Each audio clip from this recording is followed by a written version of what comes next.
A paz do Senhor, seja bem-vindo a mais uma aula aqui de EBD em Foco. Me chamo Herberson, vou ministrar agora a lição número 9, que tem como título Paulo e sua dedicação aos vocacionados. Nós estamos estudando a revista CPAD do quarto trimestre do ano 2021, esta revista que vem comentando sobre o apóstolo Paulo. Agora nós vamos falar de um aspecto da vida do apóstolo Paulo, que é esse aspecto dele se dedicar em formar líderes. Todo bom líder sempre pensa em capacitar outras pessoas para lhe auxiliar e também para continuar o trabalho quando ele não estiver mais ali disponível. No caso, pode ser que no nosso contexto aqui, pode ser alguém que aposenta, pode ser alguém que quem sabe até venha a falecer, ou quem sabe muda de cargo. A gente pode trazer isso para o contexto geral da igreja. Qualquer cargo de liderança que nós assumimos hoje, ele é um cargo temporário. Às vezes a gente passa 1 ano, 6 meses ou 2 anos, não sei. A gente passa um período ali, depois a gente vai para um outro cargo, vai para uma outra igreja. Então, o obreiro, o líder, ele tem que sempre pensar, né, nas pessoas que estão ao seu redor que podem, né, ali substituir ele ou, quem sabe, né, até crescer mais do que ele. De certa forma, isso não importa.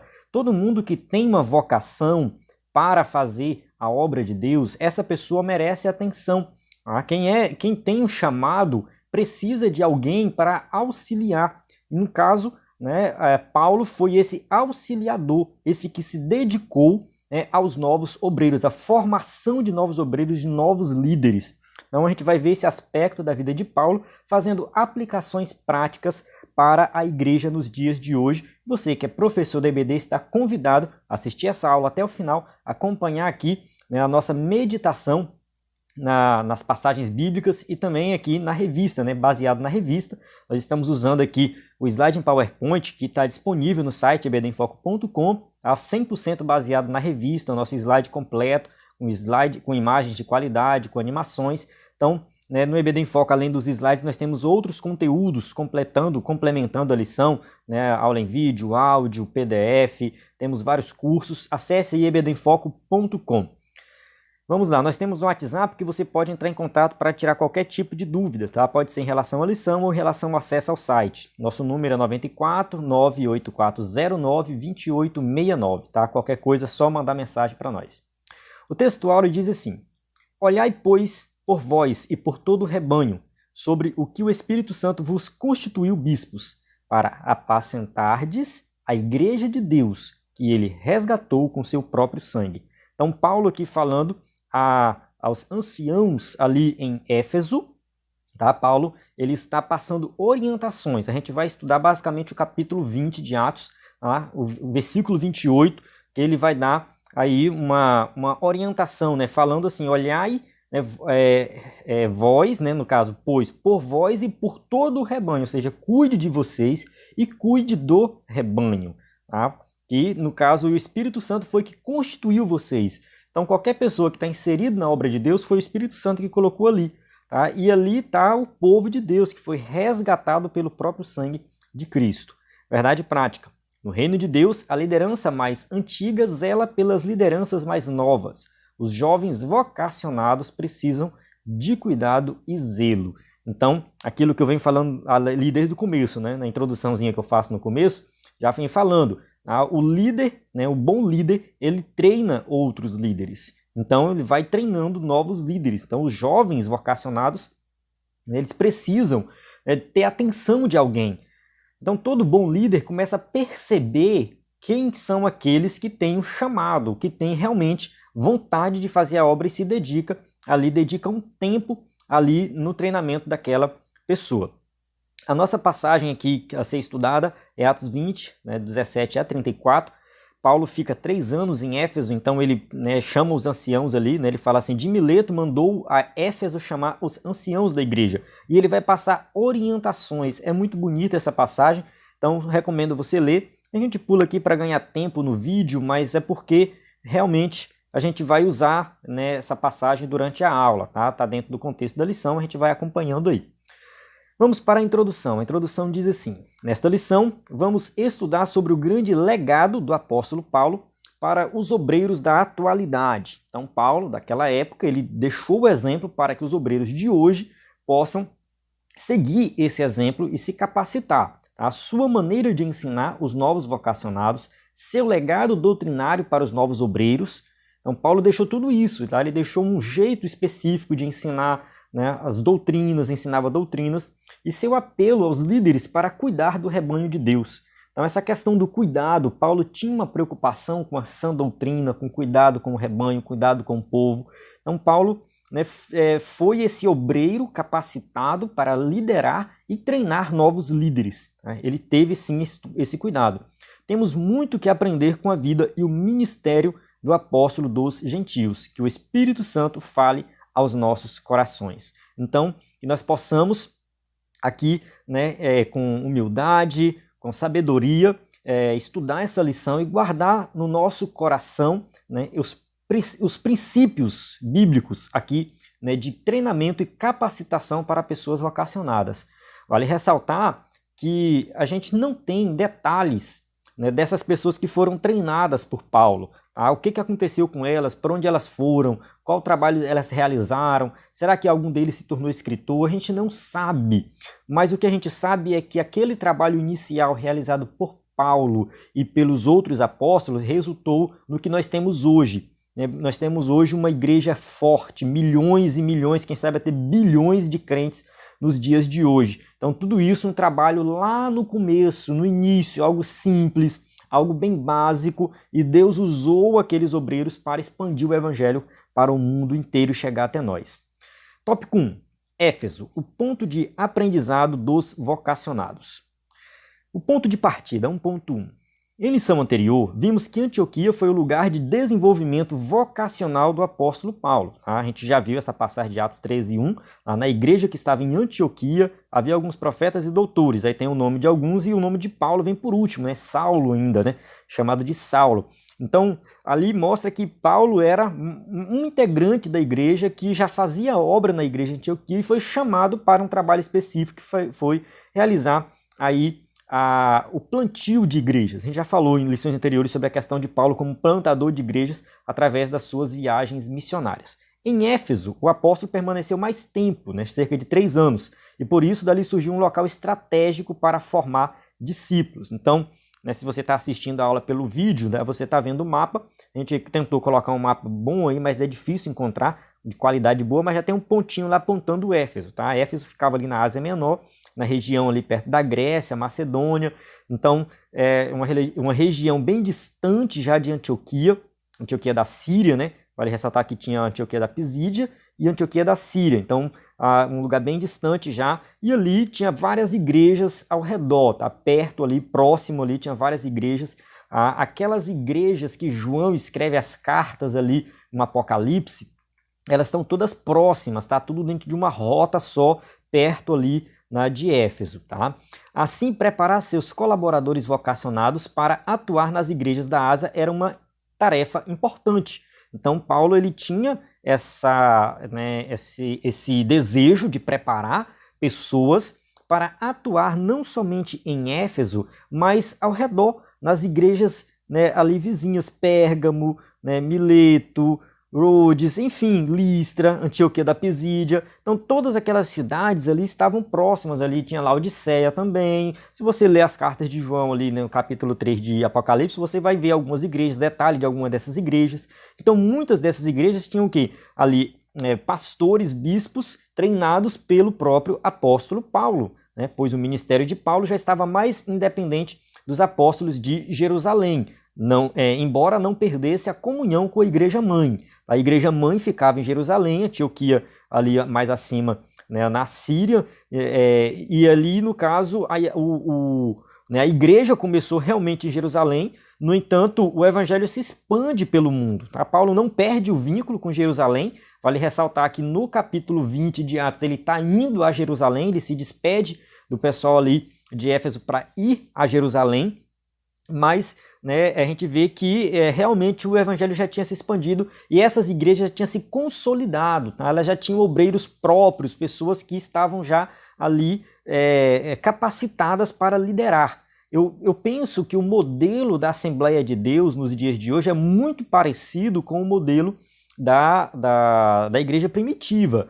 Porque, assim, a Assembleia de Deus, ela trabalhou com o modelo de colocar ali na igreja local uma liderança, um líder local mesmo, uma pessoa daquela região, uma pessoa ali, uma pessoa leiga, um crente leigo, mas que passou por uma capacitação, vamos colocar assim, né, que teve um líder que ensinou o básico, como dirigir um culto, como cantar os hinos da harpa, né, o básico das doutrinas, olha, é assim que a gente prega, ensinou o básico. Então, a Assembleia de Deus ela trabalhou dessa forma, com obreiros leigos. Tá?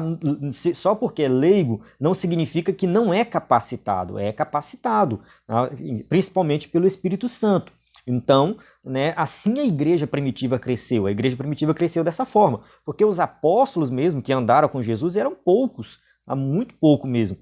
Então não tinha, né? No caso, eles eram poucos, e além dos apóstolos, outras pessoas que conviveram com Jesus também não era suficiente para liderar essas igrejas. Então Paulo tinha que formar pessoas locais. Não somente Paulo, mas os outros apóstolos também trabalharam com essa mesma estratégia. Tá? Logo, sem uma boa preparação dos novos líderes, a obra de Deus não pode ser feita com eficácia. Então, né, vale ressaltar, o fato da pessoa ser leiga não elimina a questão da preparação. Então, Paulo treinava essas pessoas, capacitava ali, ensinava. Tá? É preciso cuidar das novas vocações. Nos dias de hoje não é diferente. É claro que varia de contexto para contexto. Igrejas que estão nas capitais, onde tem um curso de teologia, onde tem mais facilidade de encontrar pessoas, né, formadas, aproveite essas pessoas. Essas pessoas também têm um chamado. O fato da pessoa ser formada, né, ter acesso à educação, a livros, isso é melhor ainda. Tá dentro de um contexto diferente, Deus vai usar. Então, nós precisamos cuidar das novas vocações, ou seja, daquelas pessoas que a gente sente que tem um chamado, né, para fazer a obra de Deus. Tópico 1.2. Paulo e o despertamento de novas vocações. O ministério de Paulo tomou uma proporção muito ampla. De fato, realmente, ele, né, cresceu muito. Tá? Era um ministério internacional. Então, Paulo era esse obreiro internacional. Né? Paulo ele ia pelo mundo, ele pregava no mundo conhecido da época. Pode-se dizer, né, que ali no mundo que eles conheciam, que tinham acesso, eles pregaram o evangelho. É claro que tinha a região da África, que Paulo não foi, mas outros obreiros foram. A região mais para o lado da China, da Índia ali, né, outros obreiros também foram para lá. Então o evangelho se expandiu pelo mundo, mas a gente observa que o ministério de Paulo realmente, né, foi um ministério internacional. Para levar as boas novas aos centros culturais do mundo, ele não podia atuar sozinho. Então Paulo não era aquele obreiro independente, eu sou bonzão, eu faço tudo sozinho. Não. Ele sempre ia acompanhado, ele tinha pessoas capacitadas ao seu lado. Por isso o apóstolo arregimentou e investiu em pessoas que o auxiliassem a levar o evangelho. A gente tem Timóteo, Sópater, segundo... o nome aqui é segundo mesmo, né? Atos 24, né? Trófimo, vamos continuar daí. Tíquico, que é citado várias vezes, tá? Tito, Aristarco, Filemão, Gaio e tantos outros, tá? Paulo, ele quando escrevia suas cartas, ele fazia questão de citar nomes. Essas pessoas eram pessoas próximas de Paulo, que ele conhecia pessoalmente, que ele tinha ali, quem sabe, até realizado um treinamento, uma capacitação com aquela pessoa para ela exercer o ministério em alguma área. Então a gente observa que realmente Paulo estava cercado de pessoas e ele, né, se cuidava dessas pessoas. Então, essas pessoas recebiam ensinos diretamente de Paulo, ou seja, o ministério do apóstolo despertava novas gerações. Então Paulo ele era 100% dedicado à obra, então ele estava o tempo todo treinando novos obreiros, tá? Novas pessoas aí para fazer a obra de Deus. 1.3. Paulo, um mestre inspirado. O apóstolo Paulo aproveitou a boa vontade de seus filhos na fé para o aprendizado no evangelho. Então ele aproveitava aquelas pessoas que tinham interesse. Eu já falei em aulas anteriores aí que a questão do chamado é algo que vem do coração, que Deus toca no coração. A pessoa fica feliz, alegre porque vai fazer a obra de Deus. Então o chamado é nesse sentido. Então Paulo, quando ele percebia essas pessoas que tinham interesse, ele, né, pegava, colocava do seu lado e ensinava. Nesse sentido, ele tornou-se um mestre inspirado para os que o ouviam. Por esta causa, né, 1 Coríntios 4,17, por esta causa vos mandei Timóteo, que é meu filho amado e fiel no Senhor, o qual vos lembrará os meus caminhos em Cristo, como por toda parte ensino em cada igreja. Então, Paulo citando aqui Timóteo como que? O filho amado. Né?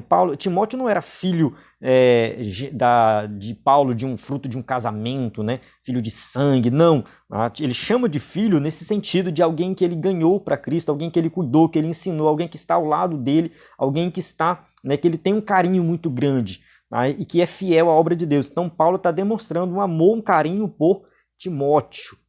Assim, Paulo reunia vocacionados para dar-lhe instruções de como pastorear a igreja local. Então, Paulo fazia isso de forma presencial e também através das suas cartas, tá? Não por acaso temos 3 epístolas paulinas denominadas cartas pastorais, 1ª e 2ª Timóteo e Tito, tá? A gente observa aqui que nas suas epístolas pastorais ele escreve diretamente para a pessoa, para aquele pastor, diretamente para Timóteo, diretamente para Tito, passando instruções importantíssimas. O conteúdo dessas cartas é um conteúdo prático, um conteúdo doutrinário, um conteúdo completo, assim que dá para a gente perceber como que nós devemos fazer nos dias de hoje para treinar alguém. Paulo dava exemplo próprio, contava o seu próprio testemunho, Paulo motivava, Paulo dava palavra de reforço, Paulo fazia orações. Então, leia essas cartas. Inclusive, no EBD em Foco, nós temos sermões de Tito, né, comentando toda a carta de Paulo a Tito, ao diácono, o diácono Antônio Vitor, né? Ele é diácono, mas ele já é co-pastor de uma igreja, tá? Tem muita experiência. Ele ministrou na igreja dele essa carta a Tito, né? Separou ali os sermões, bem divididinho, muitos sermões, né? Tem capítulo que tem 3 sermões, tem capítulo que tem 2, ministrou e está disponível no EBD em Foco para quem é assinante do EBD em Foco, tá? Nós temos vários sermões, inclusive a sequência de sermões a Tito. Então, se você quer ministrar, estudar e aprender e ministrar, tem lá no EBD em Foco. Então, a gente observa que essas cartas, elas tinham um conteúdo completo e nós podemos sim seguir, né, o exemplo do apóstolo Paulo que ele deixou nessas cartas. Nessas cartas, há instruções sobre como pastorear uma igreja, falar com diversas pessoas da igreja local, segundo suas faixas etárias. Então, a gente observa que uma igreja é um lugar diversificado, tá? Nós temos pessoas mais jovens, temos crianças, temos, né, adultos que têm um trabalho, têm família, temos idosos, temos viúvos, viúvas, né? É bem diversificado. Como falar com cada pessoa, como tratar cada um, como, né, conversar e resolver os problemas de cada um. Essas instruções, elas são muito importantes. Então vale a pena você se dedicar nisso. Tá? Você que é líder, você que é pastor, você que tem vontade de ser pastor, comece a pensar dessa forma, né, para você conversar com pessoas diferentes, de faixas etárias diferentes, de culturas diferentes, para ajudar cada um, né, segundo a necessidade de cada um. Nesse sentido, ele tornou-se um mestre inspirado para os que ouviam.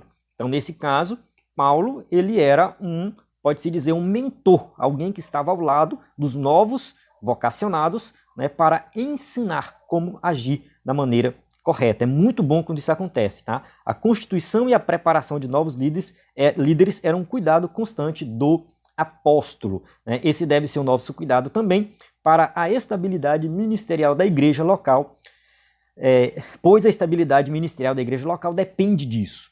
Essa questão aqui de acompanhar alguém, ter alguém ali, ser o mentor de alguém ou ser o mentorado de alguém, tanto faz, não necessariamente significa que o tempo todo a pessoa está ensinando Bíblia. O tempo todo a pessoa está dando uma aula para outra. Às vezes isso acontece no cotidiano, no dia a dia. Eu digo isso por experiência própria. Eu já tive, assim, toda igreja que eu vou, de alguma forma, Deus me direciona para algum pastor, né, para ter amizade com algum pastor, algum tipo de amizade, no sentido não somente espiritual, mas também uma amizade para ir na casa, para conversar, para sair, para jantar fora, comer uma pizza. E nessas ocasiões, eu posso destacar 2 ocasiões que isso aconteceu, 2 igrejas que foi muito marcante para mim.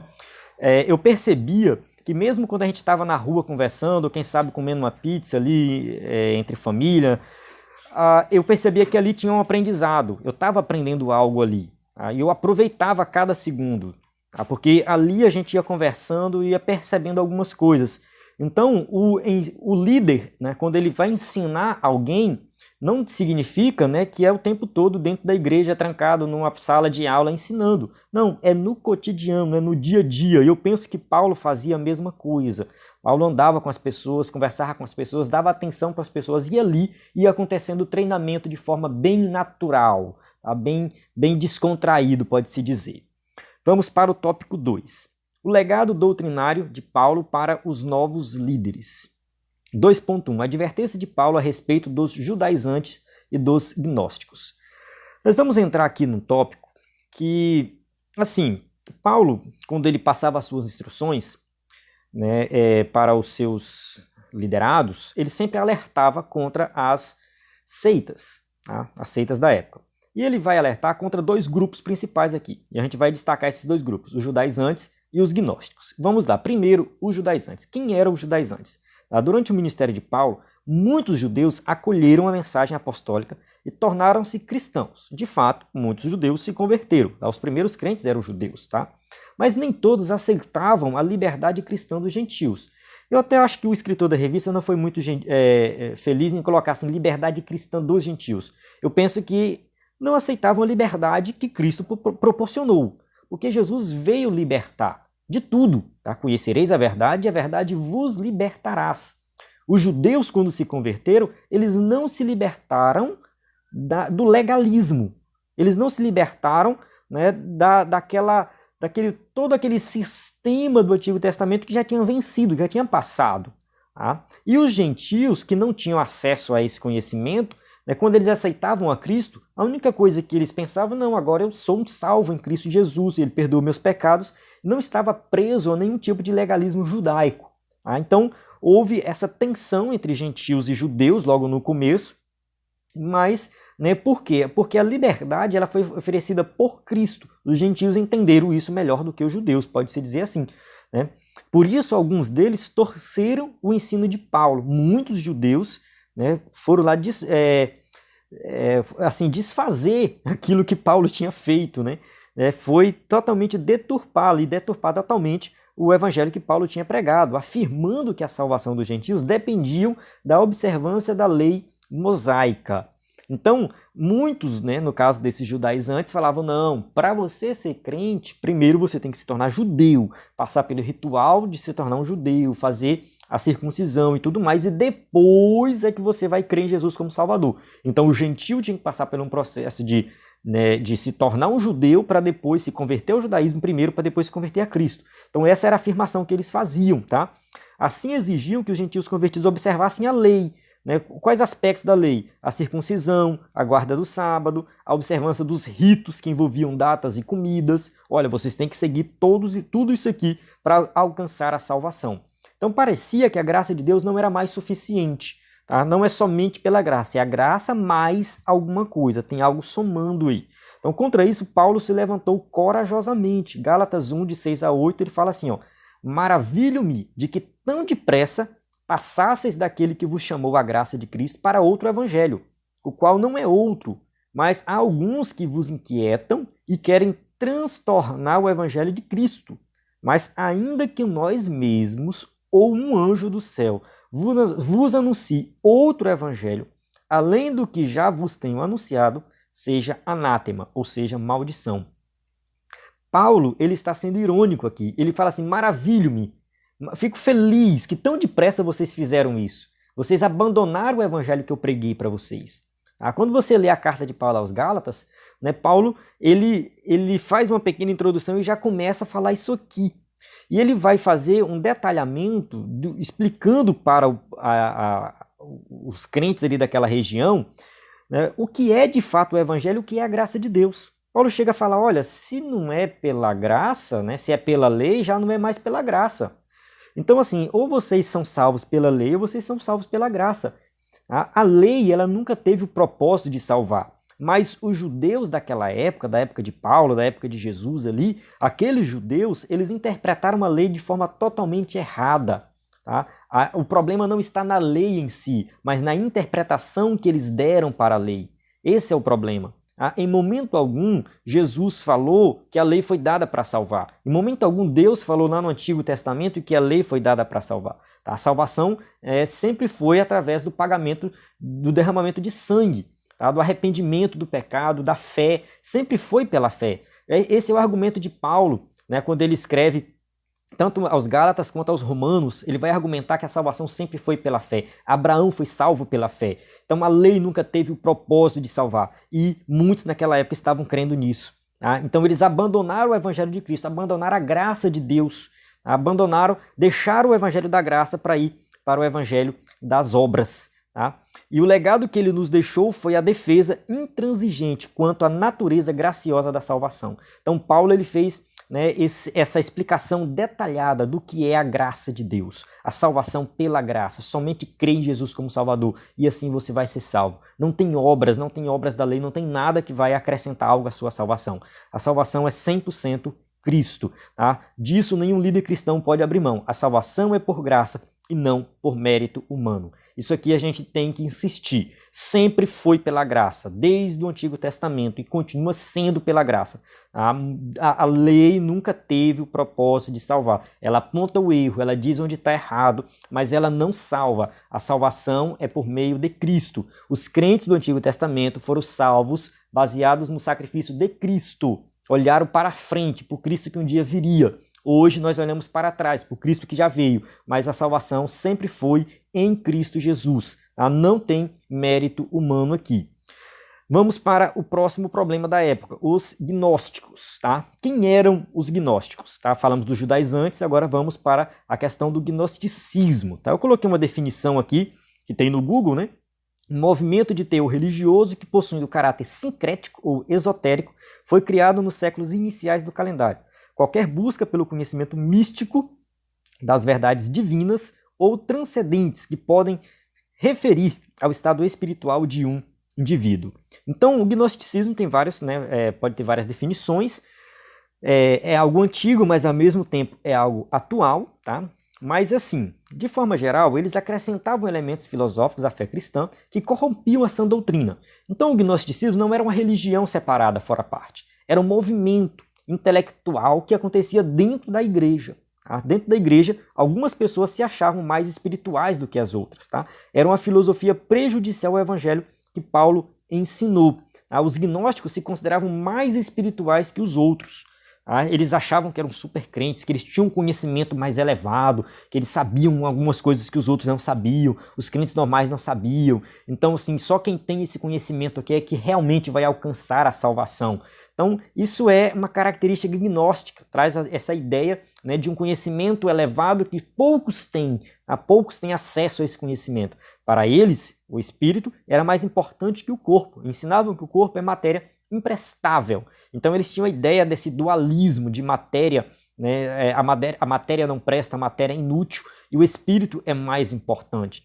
Da implicação desse ensino resultava a banalização da graça de Deus. Por quê?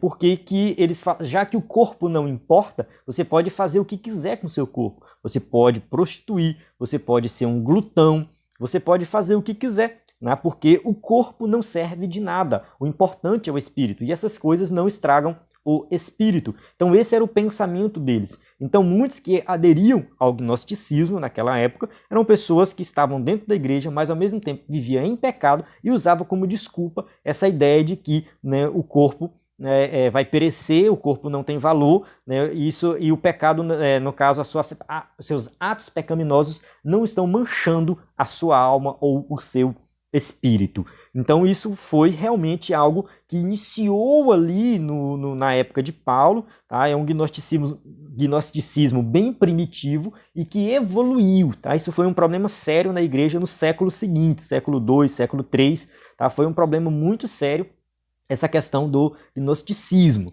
Tá? Uma graça que não requer arrependimento, santidade, disciplinas espirituais, não é graça verdadeira. Então o gnosticismo negava isso, tá? Negava a santidade. Tá? E isso não é uma graça verdadeira, porque se Cristo veio nos libertar do pecado, né, nós temos que abandonar os atos pecaminosos e santificar o nosso corpo. Tá? O apóstolo Paulo refuta esse falso evangelho dizendo, a 1 Tessalonicenses 5,23, o mesmo Deus de paz vos santifique em tudo, e todo o vosso espírito, alma e corpo sejam plenamente conservados e irrepreensíveis para a vinda de nosso Senhor Jesus Cristo. Então aqui a gente observa que Paulo está falando que a santificação é completa, espírito, alma e corpo. Não é somente no espírito, somente na alma, mas o corpo também tem que ser santificado. 2.2. O compromisso de Paulo com o Senhor. O apóstolo não se preocupava apenas em lidar com os falsos ensinos que deturpavam a fé cristã. Realmente, Paulo falava dos falsos ensinos, alertava sobre isso, mas essa não era a única preocupação dele. Ele preocupava-se em viver de maneira coerente com o que ensinava. Então, Paulo, ele vivia aquilo que ele ensinava. Paulo, ele tinha um estilo de vida que refletia a sua pregação. Por isso, sua vida era sem ostentação, pois desejava refletir a humildade de Cristo. Paulo era uma pessoa muito simples, fazedor de tenda, conversava com as pessoas, uma pessoa realmente que não tinha, uma ganância no coração, avareza, nada disso. Tá? Atos 20, 18, ele fala assim: e logo que chegaram junto dele, disse-lhe: vós bem sabeis, desde o primeiro dia em que entrei na Ásia, como em todo esse tempo me portei no meio de vós. Aí ele continua, o seu argumento, falando como é que ele se comportou, mas ele se comportou com humildade, ele se comportou com amor. Paulo não foi arrogante, Paulo não foi... Antigamente ele era arrogante, de fato ele era arrogante. Talvez Paulo era até rico, nós não sabemos. Antes dele se converter, quem sabe ele era até um homem muito rico, com posses, não sabemos. Mas a gente sabe que quando ele se converteu, ele não tinha esse tipo de preocupação. Tá? Nesse sentido, aprendemos com Paulo que não podemos pensar numa coisa, desejar e executar outra. Tá? Na igreja a pessoa fala, devemos amar o próximo, mas fora da igreja, a imagem aí diz tudo, As pessoas, vou falar aqui porque o pessoal que está assistindo a aula em áudio, está ouvindo o áudio, não está vendo a imagem. Mas fora da igreja é uma pessoa arrogante, grita com o próximo, fala mal das pessoas. Então eu poderia dar vários exemplos aqui. De pessoas que na igreja falam uma coisa, no grupo de amigos falam uma coisa, mas quando vai para a prática, para o dia a dia, é totalmente diferente. A gente tem que ter muito cuidado com isso. Agir assim é viver uma profunda incoerência e confusão espiritual. Tá? É ser incoerente com nós mesmos. É preciso pregar os ensinos de Cristo e refleti-los tanto na vida privada quanto na pública. Tá? Tudo que a gente vai fazer, tanto na vida privada, que ninguém está vendo, tem que refletir ali aquilo que Cristo ensinou. Tá? E na vida pública, do mesmo jeito. Tem pessoas que estão pregando aí santidade, honestidade, mas por trás é uma pessoa desonesta, uma pessoa que não tem um comportamento adequado na família, no casamento.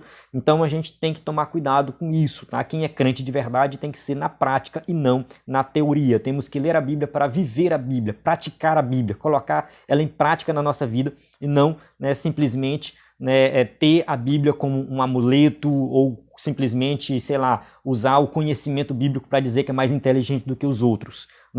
Isso não vale de nada. O próprio Jesus falou que aquele que ouve a minha palavra e as guarda e as segue é semelhante a um homem que constrói a sua casa na rocha, tá? Na rocha, não na areia, porque aquele que constrói na areia, que a casa cai, é aquele que ouve e não pratica, mas aquele que ouve e pratica é aquele que constrói a sua casa na rocha, um lugar firme onde nada derruba. Tópico 3. Paulo apela aos líderes. 3.1. Sobre o desprendimento do obreiro para realizar a obra de Deus. Atos 20, 24, versículo aí que a gente vai usar como base. O apóstolo fala sobre o desapego material na vida do obreiro. O obreiro, ele tem que ser uma pessoa desapegada das coisas materiais. O versículo 24 mostra que Paulo tinha o coração livre da avareza e da ganância. Atos 20, 24. Mas em nada tenho a minha vida por preciosa, contanto que cumpra com alegria a minha carreira e o ministério que recebi do Senhor Jesus, para dar testemunho do Evangelho da graça de Deus. Então a gente observa o que aqui? Uma pessoa que não está preocupado com bens materiais. Tá? Paulo não tinha essa preocupação. Sua vida mostra duas características inegociáveis na vida do obreiro cristão: o desprendimento das coisas materiais e a plena dependência de Deus. Aqui a gente entra num tema muito polêmico, a questão de bens materiais. Tá? Não é pecado nenhum nós termos uma casa, nós termos, um carro bom, nós termos um salário bom, ter uma vida boa, passear, curtir. Isso não é pecado. Desde que isso seja conquistado com honestidade, trabalhando, na dependência de Deus e que ao fazer isso, ao conquistar todas essas coisas, você ao mesmo tempo seja uma pessoa que está na presença de Deus, que está indo para a igreja, que está orando, que está lendo a Bíblia e dando atenção para a sua família. Eu penso dessa forma, porque se você conquista bens materiais, mas você não dá atenção para a família, você conquista bens materiais, mas você não vai à igreja, você não tem tempo para as coisas de Deus, tem algo errado aí. Isso não é bênção de Deus para a sua vida, isso é maldição. Tá? Isso é maldição. Então, a pessoa tem que conquistar, pode conquistar sim. Tem pessoas que têm um chamado para isso, tem pessoas que Deus abençoou nesse sentido. Que Deus não chamou para ser missionário, que Deus não chamou para ser um obreiro, um pastor, que Deus não chamou para nada disso. Que Deus chamou para trabalhar, para exercer bem sua profissão, quem sabe ganhar dinheiro, ajudar a obra de Deus, ajudar os necessitados. Então, tem pessoas que têm um chamado para isso, para fazer, para trabalhar e quem sabe ganhar dinheiro e ajudar as pessoas, mas, como eu falei, ao mesmo tempo, dar atenção para a família e também tá na obra de Deus ali, tá na casa de Deus. Enfim, agora vamos pensar no caso do obreiro, que é o contexto aqui. Alguém que é um obreiro dedicado à obra de Deus. Esse obreiro, ele não pode ficar preocupado demais com bens materiais, porque o seu chamado não é para isso. Então Paulo, ele era essa pessoa, ele não tinha apego nenhum a bens materiais, porque ele sabia qual era o seu chamado. Então ele vivia na plena dependência de Deus e não tinha preocupação nenhuma em adquirir bens. Ele tinha o necessário para viver e isso para ele era o mais importante. Pronto. Esse era o pensamento de Paulo. Esse deve ser o pensamento do obreiro que tem um chamado específico. Não se preocupe, porque Deus vai te sustentar, Ele vai te guardar, Ele vai dar tudo que você precisa. Então não podemos nos perder ministerialmente por causa da avareza e da ganância. Recentemente eu fiquei sabendo de um pastor conhecido, muito conhecido no interior aqui do Pará, que ele parece que ganhou um dinheirinho lá e comprou uma Hilux. Fiquei sabendo que agora o homem não vai mais na igreja, deixou na obra de Deus, enfim, dizem até que cometendo adultério, enfim, tá uma confusão a família. Por quê? Por causa do dinheiro, a ganância, a avareza, entende? Então, assim, eu fiquei surpreso, porque eu conheci ele pastoreando, fazendo a obra, e agora fiquei sabendo disso, eu fiquei muito triste. Então acontece na prática, a gente tem que ter muito cuidado com essa questão da ganância. Lembremos-nos do exemplo de Paulo, que procurava não ser pesado às igrejas que pastoreava e visitava. 2 Tessalonicenses 3,8. Nem de graça comemos o pão de homem algum, mas com trabalho e fadiga, trabalhando noite e dia para não sermos pesados a nenhum de vós. Então, aqui a gente vê outro aspecto do ministério, que são aqueles que querem explorar os crentes para ganhar dinheiro baseado na obra, na igreja, no caso, Pastores que são gananciosos e querem ganhar dinheiro na obra. Então, isso aqui é um outro extremo que a gente tem que ter muito cuidado também. A obra de Deus não é negócio, como muitos estão fazendo por aí. Então, quem for obreiro tem que se preocupar com a obra de Deus especificamente, não em ficar rico. Vamos para o tópico 3.2, sobre o cuidado pessoal do obreiro. Paulo tinha uma liderança exemplar diante das pessoas, mas ele sabia que isso não bastava.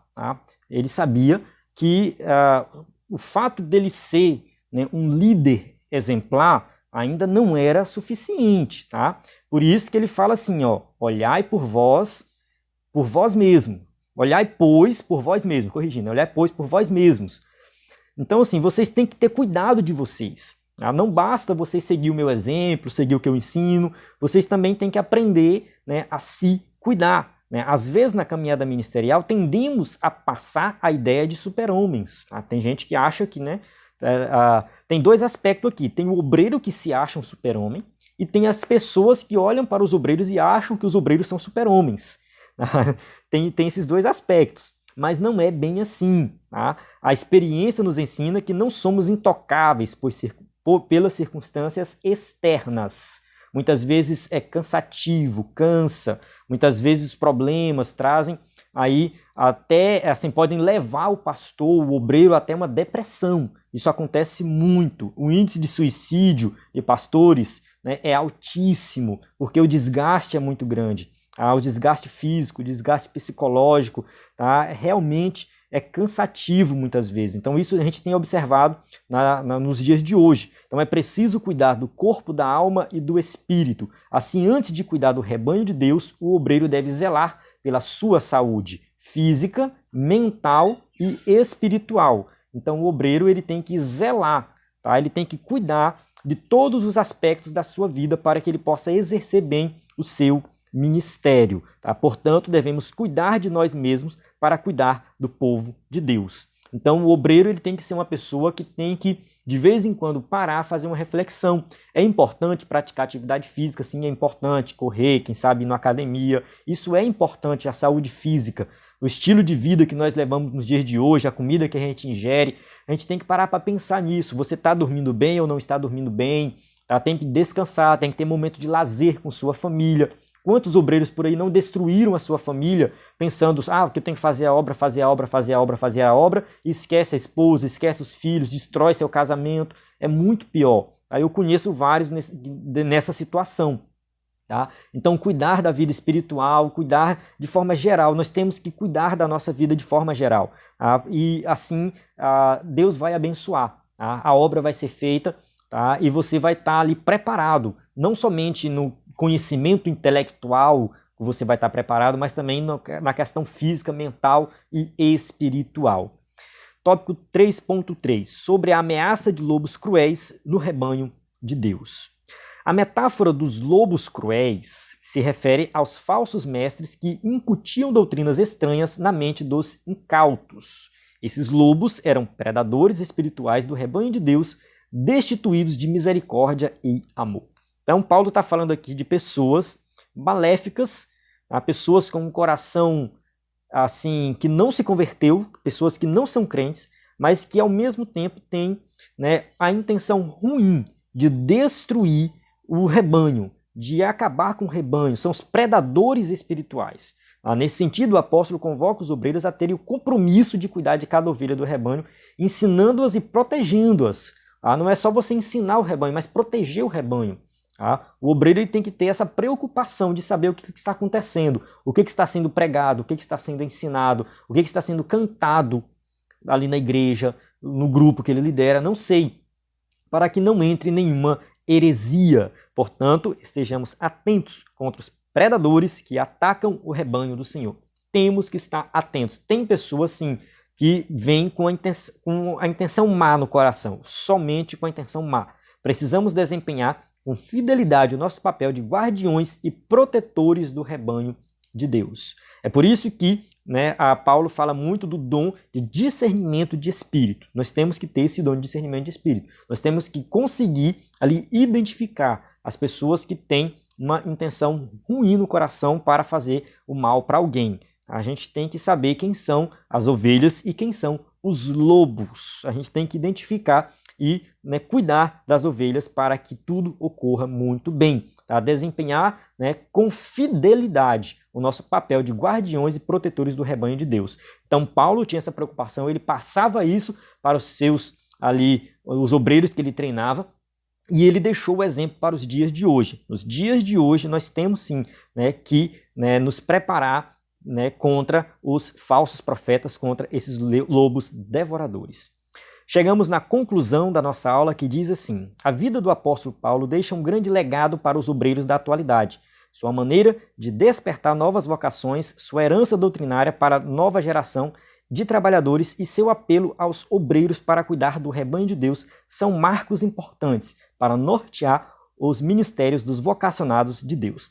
É tempo de desenvolver novas vocações. Então, que nós possamos seguir, né, o exemplo do apóstolo Paulo como um obreiro aprovado e como alguém que se preocupa, né, em treinar a nova geração. Então você que é professor de EBD, observe quais são os seus alunos que têm o chamado, que têm vontade de fazer a obra, comece a trabalhar com esse aluno, comece a dar oportunidade para quem sabe ele ministrar um tópico durante a aula, né? Quem sabe marque um culto na casa de alguém, faça um evangelismo, faça alguma coisa, comece a perceber quem tem um chamado para alguma obra, para alguma coisa, para você dar oportunidade, né? E quem sabe você ser o mentor, né, desses, né, novos, né, vocacionados, desses novos obreiros. Aí assim Deus vai te usar nesse preparo, tá? Depois, né, você vai ver o fruto do seu trabalho. Então não fique parado nesse sentido, tenha esse discernimento e coloque em prática. Amém? Então cheguei aqui no final da aula, mais uma vez. Eu quero agradecer a você que acompanhou o EBD em Foco. Não deixe de acessar o nosso site para ver aí, né, o conteúdo, tá? Então você que está acompanhando as nossas aulas, está gostando, deixe seu comentário, deixe sua participação. Eu agradeço você de coração e que Deus possa abençoar grandemente sua vida. A paz do Senhor, até a próxima aula.